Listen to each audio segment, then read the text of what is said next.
Hello दोस्तों, नमस्कार।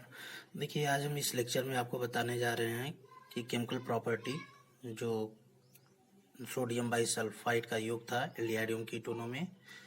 देखिए, एल्डिहाइड हो या कीटोन हो, दोनों में कार्बोनिल समूह उपस्थित होता है। और कार्बोनिल समूह की कंडीशन क्या होती है? देखिए, इसमें ऑक्सीजन की विद्युत ऋणात्मकता अधिक होती है और कार्बन की विद्युत ऋणात्मकता कम होती है। तो ऑक्सीजन की विद्युत ऋणात्मकता अधिक होने के कारण इसका जो बॉन्ड पेयर होता है वो ऑक्सीजन की तरफ खींचा रहता है, जिसके कारण इस पर पार्शियल रूप से या आंशिक रूप से पॉजिटिव चार्ज और ऑक्सीजन पर आंशिक रूप से निगेटिव चार्ज आता है। अब सोडियम बाइसल्फाइड की स्थिति देखेंगे, ये एक अम्लीय लवण है। इसमें H प्लस है, तो H प्लस जो है वो निगेटिव के साथ अर्थात ऑक्सीजन के साथ जुड़ जाएगा, और जो निगेटिव पार्ट है इसका वो पॉजिटिव यानी कि कार्बन के साथ जुड़ जाएगा। तो ये देखिए बाइसल्फाइड बनेगा, सफ़ेद अवक्षेप, इसका कलर सफ़ेद होता है। अब पर्टिकुलर हम रिएक्शन देखेंगे, जैसे हमने ले लिया फार्मल्डिहाइड। फार्मल्डिहाइड में वही कंडीशन होगी, इस पर निगेटिव चार्ज, इस पर पॉजिटिव चार्ज। तो इस पर देखिए पॉजिटिव वाला इस निगेटिव से जुड़ जाएगा, यानी कि ये हो जाएगा OH, और ये वाला निगेटिव यानी कि NaSO3 माइनस ये जुड़ जाएगा पॉजिटिव के साथ, यानी कि बन जाएगा फार्मल्डिहाइड सोडियम बाइसल्फाइड। इसी प्रकार हम सब में ऐड करते चले जाएंगे, बहुत ही आसान है दोस्तों, आप लोग बस थोड़ा सा ध्यान दीजिए। इसमें भी देखिए निगेटिव पार्ट कौन सा है हमारा, ऑक्सीजन, पॉजिटिव पार्ट कार्बन। तो इसमें हाइड्रोजन पॉजिटिव है और NaSO3 निगेटिव है, तो H जो जुड़ जाएगा ये ऑक्सीजन के साथ, और इस पॉजिटिव चार्ज पर जुड़ जाएगा NaSO3। तो ये बन जाएगा एस्टल्डिहाइड सोडियम बाइसल्फाइड। योगात्मक अभिक्रिया है, केवल इसमें योग ही करना है। ये देखिए कीटोन हमने ले लिया, प्रोपेनोन 2 या एसीटोन सामान्य नाम है इसका। इसमें भी वही स्थिति है, इस पर निगेटिव चार्ज है, इस पर पॉजिटिव चार्ज है। ये वाला पॉजिटिव हाइड्रोजन जुड़ जाएगा निगेटिव से, यानी कि ये कन्वर्ट हो जाएगा OH में, और कार्बन से जुड़ जाएगा SO3Na, यानी कि एसीटोन सोडियम बाइसल्फाइड। फिर नेक्स्ट देखिए अगली केमिकल प्रॉपर्टी है एससीएन का योग। एससीएन का योग कराने से साइनोहाइड्रिन बनता है, एल्डिहाइड हो या कीटोन हो, अगर एससीएन का योग कराएंगे तो हमें साइनोहाइड्रिन प्राप्त होता है। देखिए हमने कार्बोनिल ग्रुप ले लिया है, क्योंकि दोनों में होता है। आप जानते हैं एल्डिहाइड कीटोनों का अध्ययन साथ साथ करते हैं, कारण यही है कि दोनों में कार्बोनिल समूह होता है, और इस कार्बोनिल समूह के कारण दोनों की प्रॉपर्टी लगभग इक्वल होती है। देखिए ये इसमें भी H प्लस CN माइनस ये निगेटिव पार्ट, और ये आपका पॉजिटिव पार्ट। तो इसमें भी ये वाला निगेटिव ये पॉजिटिव, हमें केवल क्या करना है, इंटरचेंज करना है, निगेटिव वाला पॉजिटिव के साथ और पॉजिटिव वाला निगेटिव के साथ। तो हाइड्रोजन जो है जुड़ जाएगा ऑक्सीजन के साथ, ये देखिए, और CN जुड़ जाएगा कार्बन के साथ, यानी कि साइनोहाइड्रिन बन गया। फिर नेक्स्ट देखिए फार्मल्डिहाइड हमने ले लिया, फार्मल्डिहाइड में CN का योग करा देंगे तो ये OH हो जाएगा और कार्बन से CN जुड़ जाएगा, ये बन गया फार्मल्डिहाइड साइनोहाइड्रिन। इसी प्रकार कीटोन लिया है एसीटोन, एसीटोन में SCN का योग कराएंगे तो बन जाएगा एसीटोन साइनोहाइड्रिन, और इसका IUPAC नाम होगा तो 2 हाइड्रोक्सी 2 मेथिल प्रोपेन नाइट्राइल, ये इसका IUPAC नाम हो गया। चलिए आगे देखते हैं। ये साइनोहाइड्रिन जो प्राप्त होता है, ये नोट करने योग्य बातें हैं। साइनोहाइड्रिन का अगर अम्लीय जल अपघटन हम करा दें या अम्लीय जल अपघटन करा दें तो हमें एक एसिड प्राप्त हो जाता है। जैसे एक एग्जांपल है, ये है आपका एसीटोन साइनोहाइड्रिन। अगर इसका अम्लीय जल अपघटन हम करा देंगे तो आप जानते हैं CN क्या है, टर्मिनल समूह है, और टर्मिनल समूह का हाइड्रोलिसिस कराने पर हमेशा ये किस में कन्वर्ट हो जाता है, कार्बोक्सिलिक समूह में। तो देखिए ये कन्वर्ट हो जाएगा COOH में, कार्बोक्सिलिक समूह में, तो हमें एसिड प्राप्त हो जाएगा। फिर है तीसरी विधि है, या तीसरी विधि नहीं, हम इसको केमिकल प्रॉपर्टी कहेंगे। तीसरी है ग्रिग्नार्ड अपकर्मक का योग। एल्डिहाइड और कीटोनों में हमें ग्रिग्नार्ड अपकर्मक का योग कराना है। तो ग्रिग्नार्ड अभिकर्मक का योग हम किस प्रकार कराएंगे, देखिए सबसे पहले हम वही जनरल कार्बोनिल ग्रुप में RMgx, ये ग्रिग्नार्ड अभिकर्मक का सामान्य सूत्र है। R क्या है, एल्किल ग्रुप है, मैग्नीशियम ये एलिमेंट है, यक्स, ये हैलाइड यानी कि हैलोजन है। अब इसमें देखिए इसकी खास बात क्या है ग्रिग्नार्ड कर्म की, कि यही एक ऐसा यौगिक है जिसमें कार्बन निगेटिव के रूप में पाया जाता है, अर्थात न्यूक्लियोफाइल के रूप में पाया जाता है।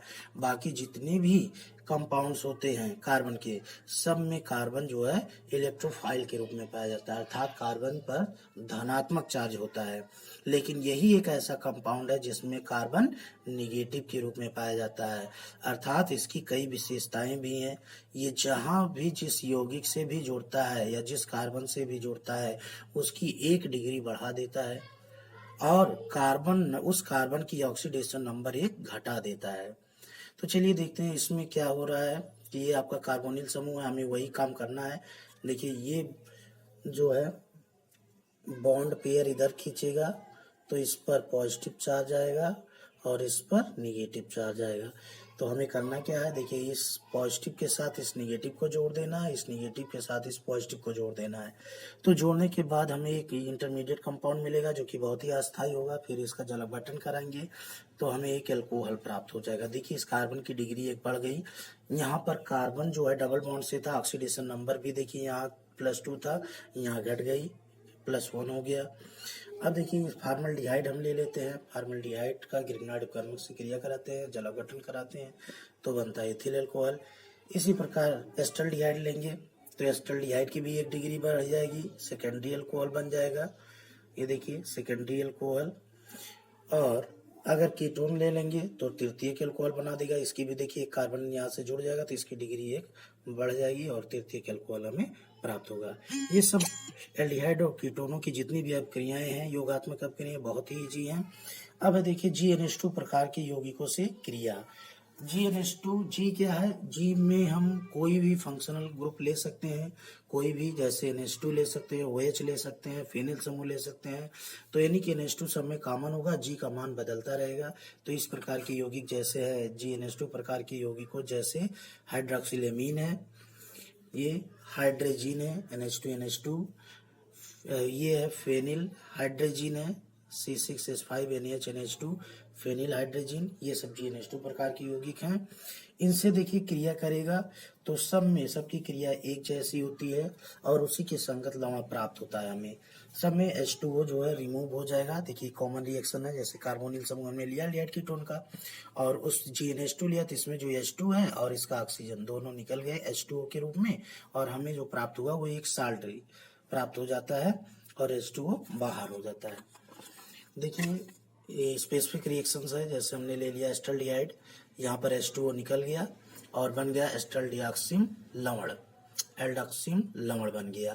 केवल हमें क्या करना है कि H2 और ऑक्सीजन को निकाल देना है, बाकी डबल बॉन्ड से जिस कंडीशन में कार्बन है उसी कंडीशन में नाइट्रोजन के साथ जोड़ देना है तो एल्डॉक्सिम लवण बन जाता है, एस्टल्डिहाइड लवण बन गया। फिर दूसरा है एसीटोन। एसीटोन को हमने हाइड्रोक्सिलेमीन के साथ क्रिया कराया तो इसमें भी देखिए H2O निकल गया, जहां ऑक्सीजन डबल बॉन्ड से था वहां नाइट्रोजन डबल बॉन्ड से आ गया, H2O बाहर हो गया, ऑक्सीजन लवण बन गया। इसी प्रकार देखिए फिर हमने एस्टल्डिहाइड को हाइड्रोजीन के साथ लिया तो हाइड्रोजोन लवण बनेगा, एस्टल्डिहाइड हाइड्रोजोन लवण। देखिए H2O निकल गया, जहां कार्बन से डबल बॉन्ड से कार्बन ऑक्सीजन से जुड़ा था वहां अब नाइट्रोजन जुड़ गया और H2O बाहर हो गया। इस सब में एक जैसी अब क्रिया करनी है। यहाँ पर देखिए प्रोपेनोन 2 एसीटोन है, ये हाइड्रोजीन है तो ये बन गया एसीटोन हाइड्रोजन लवण। यहाँ से देखिए ऑक्सीजन निकला, यहाँ से H2O बाहर और डबल बॉन्ड से कार्बन और नाइट्रोजन जुड़ गए। अब देखिए प्रोपेनोन 2 यानी कि एसीटोन है, एसीटोन को फेनिल हाइड्रोजन के साथ हमने गर्म किया तो ये प्राप्त हो गया एसीटोन फेनिल हाइड्रोजन। देखिए यही प्रोसेस इसमें भी हुई है, यही लास्ट में भी है। ये एस्टल्डिहाइड है, ये फेनिल हाइड्रोजन है, बन गया एस्टल्डिहाइड फेनिल हाइड्रोजन। H2O बाहर हो गया और कार्बन जो है डबल बॉन्ड से नाइट्रोजन के साथ जुड़ गया। फिर एक बहुत ही इंपॉर्टेंट अपक्रिया आ रही है, अगली प्रॉपर्टी जो है केमिकल प्रॉपर्टी में हाइलोफार्म अपक्रिया या आइडोफार्म परीक्षण, बहुत ही एग्जाम में पूछा जाता है। देखिए ये क्या है कि वे एल्डिहाइड तथा कीटोन जिनमें एसिल समूह CH3CO इसको कहा जाता है एसिल समूह उपस्थित होता है, हैलोजन तथा तनु NaOH के साथ गर्म करने पर हैलोफार्म बनाते हैं। इस अपक्रिया द्वारा प्राप्त आयोडोफार्म पीले रंग का अवक्षेप होता है। इसी कारण इसका प्रयोग एल्डिहाइड तथा कीटोन के परीक्षण में किया जाता है। अतः सामान्य रूप में यह अभिक्रिया आयोडोफार्म परीक्षण कहलाती है। एल्डिहाइडों में केवल एस्टल्डिहाइड, ये बहुत ही इंपॉर्टेंट नोट्स है, एल्डिहाइडों में केवल एस्टल्डिहाइड तथा कीटोनों में सभी ऑन-टू आयोडोफार्म परीक्षण देते हैं। ये आपको याद रखना है कि जितने भी एल्डिहाइड उनमें केवल एस्टल्डिहाइड ही एक ऐसा एल्डिहाइड है जो आयोडोफार्म परीक्षण देता है, और कीटोनों में जितने भी ऑन-टू हैं सब आयोडोफार्म परीक्षण देते हैं।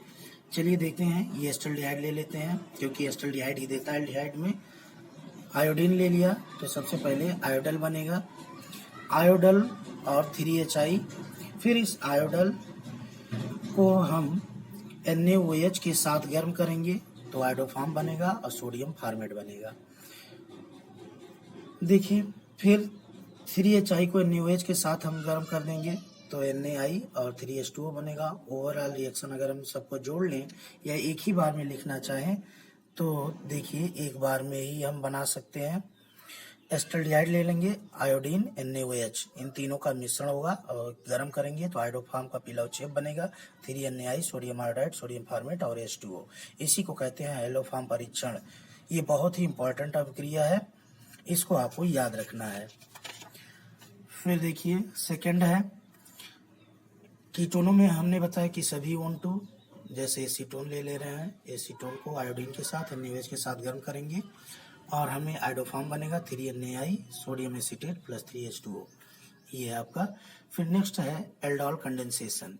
ये क्रिया नेक्स्ट लेक्चर में हम आपको बताएंगे एल्डोल कंडेंसेशन क्या होता है और कैसे हम इसकी अपक्रिया कराएंगे और कौन कौन से ऐसे यौगिक हैं जो एल्डोल कंडेंसेशन अपक्रिया देते हैं।